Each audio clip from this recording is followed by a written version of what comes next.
Salut à vous tous, on se retrouve aujourd'hui pour une vidéo. La journée a été plutôt agaçante pour moi au niveau de Tesla. Vous allez comprendre un peu pourquoi. Je vais développer plusieurs sujets dans cette vidéo. Tout simplement, ce qui se passe, c'est que vous avez peut-être vu passer une information, donc ça a commencé par ça, une information comme quoi certaines personnes qui avaient commandé des Tesla Model Y Propulsion se voyaient, donc suite à la réception d'un mail ou d'un SMS, attribuer des véhicules sans aucun surcoût avec un attelage. Donc on peut penser ça, une information plutôt banale. Toutefois, ce qui est assez agaçant, c'est que en fait, les gens qui ont reçu ce type de message, c'est des gens qui n'ont pas encore à aujourd'hui des VIN attribués. Je m'explique. C'est-à-dire que moi, par exemple, j'ai un VIN attribué avec une date de réception de mon véhicule aux alentours du 26 novembre. Et donc, pour le coup, je faisais partie des premiers à avoir commandé le jour J. Mais je ne peux pas bénéficier de cette offre. En tout cas, on m'a pas sélectionné, je dirais, le service commercial de Tesla. Alors, je ne parle pas des concessions, hein, je pense que ça se gère un peu plus haut, mais n'a pas jugé bon, finalement, réattribuer des véhicules à des gens comme moi avec l'attelage. Alors moi, je trouve ça un petit peu injuste, parce qu'à la limite, ok, on comprend qu'ils ont sûrement un surstock au niveau de véhicules modèle Y propulsion avec attelage. D'ailleurs, la question qu'il va falloir se poser par la suite, c'est est-ce que c'est que des véhicules avec attelage qui sont en surstock, ou est-ce que ça sera tous les types de modèle Y? Ça, on le saura dans quelques semaines en suivant les véhicules disponibles sur le site Tesla pour voir si on va voir apparaître aussi des véhicules sans attelage. Et donc, à partir de cette réflexion-là, moi j'ai écrit à ma Tesla Advisor, effectivement, pour essayer de voir s'il y avait moyen de négocier à ce qu'on m'attribue un véhicule comme ça. Bon, ça semble pas possible, c'est automatisé, il y a très peu de personnes qui en ont bénéficié, voilà, bon, voilà sa réponse. Et puis, à ce moment-là, en fait, je me dis, mais pourquoi y a-t-il autant de stock? C'est-à-dire qu'en fait, est-ce qu'il y a une erreur stratégique de Tesla en ayant créé plein de véhicules avec des attelages? Et puis finalement, c'est un peu une erreur parce que ça représente peut-être que 10% des ventes sur l'ensemble et eux, ils en livrent peut-être 30 ou 40%. Donc c'est un moyen, je dirais, de se séparer de ces véhicules. Pourquoi ont-ils pas attendu finalement la fin du mois, la fin plutôt du trimestre, là, donc fin décembre? C'est souvent ce qui se passe chez Tesla. Alors on l'a pas connu ces derniers mois, ces dernières années, parce que finalement on était plutôt en souffrance sur les livraisons. Mais sur les années précédentes, il arrivait que pour écouler des véhicules en fin de trimestre. Donc là, on sera en fin de trimestre et aussi en fin d'année, donc c'est un grand, grand enjeu pour Tesla. Je me dis pourquoi, s'il y a finalement un surstock global, alors ça je ne le sais pas, mais imaginons-le, peut-être qu'on pourra faire des bonnes affaires en fait fin décembre, avec des véhicules soit avec une remise, soit par exemple, vous avez commandé un véhicule sans attelage, on vous attribuera un véhicule avec attelage, ou alors vous avez commandé peut-être un véhicule blanc, et puis il n'y a qu'une rouge ou qu'une bleue dispo, et on vous la proposera sans surcoût. Ça, c'est déjà arrivé dans l'histoire de Tesla pour ceux qui suivent effectivement l'histoire depuis longtemps. Maintenant, bon, je ne sais pas si ça va se produire, mais ça peut être un pari à prendre, de se dire finalement, fin décembre, il y aura peut-être des surstocks et puis il y aura peut-être des bons coups à faire. Une fois que j'ai cette réflexion qui est faite, je me dis, pourquoi Tesla également? Il y a beaucoup de personnes qui discutent de ça. Si finalement ce véhicule se vend, mais pas à la hauteur de la capacité de production aujourd'hui qu'a Tesla, c'est-à-dire qu'ils produisent énormément de véhicules sur l'usine de Shanghai, et demain ils vont en produire une grosse quantité aussi à Berlin. Est-ce que finalement, on va pas avoir une surproduction et il faudra peut-être que Tesla trouve des solutions pour réussir à livrer et en tout cas à vendre ces véhicules. Donc il y a plusieurs options, hein. Ça peut être le système de parrainage qui revienne, mais bon, un véhicule à 50 000 euros, hein, c'est pas... faut dire les choses quand même, ça reste un véhicule qui commence à être un peu haut de gamme, c'est pas tout le monde qui peut se le payer. Et est-ce que tout simplement, ils vont pas réfléchir à réutiliser peut-être l'effet de levier du bonus écologique dans certains pays, tout comme par exemple en France. Finalement, on n'est qu'à 3 000 euros du bonus maxi en France, ce qui fait que si Tesla baissait la voiture de 3 000 euros, ils bénéficieraient du bonus 6 000 euros. Alors on va parler de 6 000, on va pas parler des potentiellement 7 000 de l'année prochaine, parce que c'est lié aux revenus. Ce qui veut dire que ça ferait un véhicule globalement à 47 000 euros, moins 6 000, on serait à 41 000 euros. Bon voilà, et puis si la baisse un petit peu, on peut être autour de 40 000 sur un modèle de base s'ils veulent pouvoir au moins passer une option dans le tarif.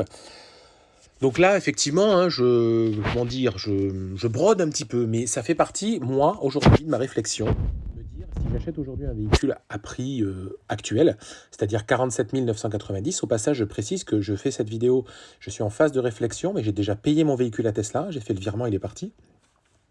Et donc je me dis, ouais, pourquoi pas attendre. Une fois que j'ai dit ça, il y a aussi d'autres éléments que j'attends de voir. C'est-à-dire qu'aujourd'hui, j'ai des personnes cette semaine qui ont reçu des Tesla Model 3 qui sont arrivés avec des anciennes caméras et avec des capteurs encore dessus. Alors je pense que les modèles Y qui arrivent en propulsion n'auront sûrement pas de capteurs, mais je veux vérifier et il me tarde de savoir si vraiment il y aura les nouvelles caméras. Je pense que c'est quelque chose d'essentiel aujourd'hui quand on achète une Tesla pour les années futures. S'ils ont sorti ces nouveaux modèles de caméras, c'est qu'a priori, bon, il y a un intérêt. Après, il y a des nouveautés comme les nouveaux sièges à l'arrière, les nouvelles suspensions. Alors ça, pour moi, c'est un peu moins important. Mais il y a autre chose aussi qui peut, aujourd'hui, en tout cas, qui m'a chagriné au moment de la commande et au moment de la réception des cartes grises, c'est aussi le fait que ça soit une 6 chevaux et qu'on sait pertinemment qu'il y a aussi un modèle 7 chevaux qui est dans les tuyaux. Il est même déjà déclaré chez les assureurs en France. Donc, ce modèle 7 chevaux, voilà, donc en fait, c'est le moteur arrière de la performance. A priori, ça devrait aller avec la nouvelle batterie qui aurait pas forcément plus de capacité, mais qui aurait peut-être, c'est un petit peu plus légère, la batterie de BYD Blade, euh, et qui est annoncée a priori pour un pic de recharge à 210 kW. Donc ça, c'est des éléments qu'on a déjà trouvés sur des sites australiens qui ont déjà annoncé ce véhicule. Donc toutes ces nouveautés, je me dis, est-ce que ça vaut pas le coup peut-être d'attendre quelques mois pour essayer de les attraper plutôt que de prendre la version actuelle. Quel est le risque de tout ça? Le risque, c'est que finalement, ce modèle Y se vende très bien, mieux qu'on ne le pense, et que le prix augmente l'année prochaine. Donc c'est en contradiction avec ce que je vous disais tout à l'heure sur le fait de dire que le prix risquait de baisser si se vendait pas moins. Donc pas bien. Donc en fait, c'est nous, les acheteurs, qui allons faire un peu le marché, je pense. C'est-à-dire que autant il y aura d'acheteurs importants en nombre, plus le prix restera stable ou augmentera, autant il y aura des acheteurs, je dirais, qui se dédieront, ou alors qui ne passeront pas le pas. Parce que comme vous le savez, il y en a plein aussi qui se sont dédiés, je ne suis pas revenu sur cette histoire, mais sur le fait que le marché d'occasion des Tesla Model 3 s'est écroulé. Donc il y a plein d'acheteurs potentiels qui annulent et qui vont encore annuler. Je pense que Tesla n'a pas conscience encore des annulations de dernière minute qui risquent d'y avoir. Et donc tout ça, ça va créer un peu un désordre chez Tesla et ça risque peut-être de les faire réfléchir à une nouvelle stratégie. Pourquoi je parle aussi du prix qui pourrait baisser? Je vais vous dire pourquoi je dis ça. Parce que vous savez aussi que j'ai une Tesla Model 3 qui est en propulsion, qui est encore en commande. A priori, à la dernière info que j'avais, que je devrais recevoir fin 2022 ou début 2023. Et j'ai demandé à ma Tesla Advisor de rallonger en fait le délai. Vous savez, chez Tesla, on peut demander à rallonger le délai. Et donc, je lui ai demandé tout simplement de le rallonger parce que moi, ça m'arrangeait de la recevoir en juin. Et comme le bonus éco en France, ça correspondait à cette période. Donc, je lui ai posé cette question. Voilà ce qu'elle m'a répondu. Elle m'a dit qu'en fait, tous les véhicules, s'ils n'étaient pas livrés avant janvier, alors avant janvier, est-ce que ça veut dire décembre ou début janvier, je ne sais pas, les commandes seraient automatiquement annulées. Donc, ils ne conserveront pas l'ancien prix. Donc, ça, pour ceux qui ne le savent pas, voilà, je vous donne l'info. Et puis, ça pourrait très bien aller en fait de pair avec, je me dis, finalement, les modèles 3, ils vont annuler les commandes en janvier. Et puis, le prix du modèle Y, finalement, ça ne serait pas déconnant qu'en fin janvier, une fois qu'ils ont livré toutes ces modèles 3 là qui sont en attente, parce qu'il y en a quand même pas mal encore, hein. Donc, une fois que tout le monde aura bien reçu ces modèles 3, les auront prises, ils seront encore plus libres de baisser le prix du Tesla modèle Y. Parce que s'il avait déjà mis à 47 000 euros, aujourd'hui, par exemple, en France, je pense qu'il y aurait beaucoup de modèles 3 qui seraient aussi annulés. Parce que les gens, pour le coup, auraient switché. Parce que là, une modèle 3 qui paye 37-38 000, switcher sur un modèle Y à 40-41, ça serait faisable pour beaucoup, beaucoup de monde. Alors je me dis, est-ce que c'est pas aussi une stratégie de Tesla d'étendre, d'écouler toutes ces modèles 3 qu'ils ont vendus peut-être à l'ancien prix, mais ils finissent de les écouler, et puis finalement, ils perdent pas d'argent avec cet ancien prix-là, ils arrivent toujours à en gagner. Ils ont sorti pour le moment le modèle Y stratégiquement à ces tarifs-là, et puis demain, dès que les modèles 3 finalement seront tout écoulés, et c'est surtout que je pense qu'il y a quasiment plus de commandes de modèle 3, à 53 000 euros, personne ne doit le commander ce modèle 3 propulsion, il faut se le dire. Ils vont peut-être stratégiquement faire un coup de force, entre guillemets, en baissant le modèle Y et en baissant la modèle 3 pour finir de tuer le marché en 2023 et re-remplir les carnets de commandes. Voilà à quoi je pense. Et puis, je ne sais pas si vous avez vu également, vous avez tout simplement un article qui est sorti aujourd'hui. Donc, c'est un article sur le site internet qui s'appelle Teslarati, pour lequel c'est pour ça que ça alimente le fait de pouvoir baisser la tarification.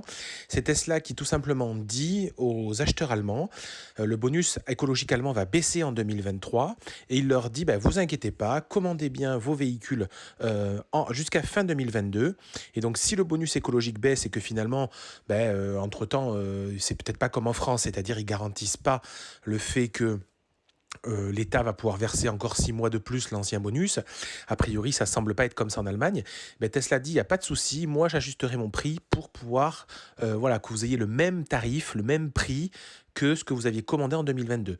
Ils disent ça pour la Model 3 et pour la Model Y. Ça sous-entend qu'ils sont en capacité aujourd'hui encore de baisser les tarifs de ces voitures pour réussir à en vendre, pour pouvoir en vendre. Donc ça, cet article, c'est pareil, je vous le mettrai en description, je vous montre, mais ça reste important et ça montre qu'ils ont un petit peu encore de marche sous le pied et qu'ils peuvent tout simplement continuer à faire encore un effort sur le prix. Je suis curieux que vous alliez vraiment en commentaire me donner votre avis. Quelle est votre vision? Est-ce que je me plante? Est-ce que vous êtes d'accord avec moi? Est-ce que finalement je réagis un peu excessivement par rapport à pas grand-chose? Mais voilà, je suis curieux. Et j'ai une dernière info. Alors, je ne sais pas si c'est une info, je ne veux pas donner ça comme une info, mais il semblerait en tout cas qu'il y ait des modèles Y qui soient arrivés voilà, sur le marché français, qui seraient en attente dans des concessions parce qu'il y aurait une problématique d'autorisation de livrer ces véhicules-là. Il y en aurait à peu près 700 apparemment, qui seraient arrivés, qui n'auraient pas les homologations. Alors pourquoi? Je ne sais pas. Je ne peux pas en dire plus. C'est une info qui vient d'un abonné, donc voilà, faut la prendre avec précaution. Il semblerait même que Tesla, voilà, il fait des réunions un peu spéciales à ce sujet-là, parce que ça leur pose problème et a priori, ils pourraient les libérer qu'au mois de décembre. Donc, ça serait un sujet brûlant apparemment chez Tesla en interne. Donc voilà, je ne sais pas si vous avez des infos qui vont dans ce sens-là. Si vous faites partie de ces gens-là, parce qu'apparemment ça a été dit à certaines personnes. Donc si vous êtes dans ce cas-là, pareil, allez-y, partagez-moi ça en commentaire. Je suis curieux d'avoir votre retour. Je ne vais pas faire trop long, je vais m'arrêter là-dessus, ça fait déjà 10 minutes. Personnellement, je n'ai pas pris de décision. C'est-à-dire que je ne sais pas si j'annule ou si j'annule pas ma commande. Pour le moment, je pense que je vais la conserver. Je vais vérifier, je vais voir les premières qui arrivent. Je vais voir un petit peu comment le marché se passe, voir s'il y a d'autres annulations, voir si finalement le catalogue de véhicules disponibles se remplit. Et puis, je prendrai une décision un peu au dernier moment. Alors, je sais que c'est pas très cool pour Tesla. En même temps, moi, aujourd'hui, j'ai payé mon véhicule. Donc, voilà, je suis aussi droit dans mes baskets. Je sais que ma Tesla Advisor, là, je vous mets le dernier message qu'elle m'a fait, elle me propose d'annuler, enfin pas d'annuler, mais entre guillemets de mettre en attente ma commande. C'est-à-dire que je perds de l'attribution du véhicule que j'ai aujourd'hui, mais que je n'annule pas ma commande. En gros, on me dit, voilà, vous perdez l'attribution de celui-ci, mais voilà, on laisse votre commande courir et on vous réattribuera plus tard un autre véhicule. Je ne sais pas pourquoi, voilà, donc je suis vraiment en phase de réflexion.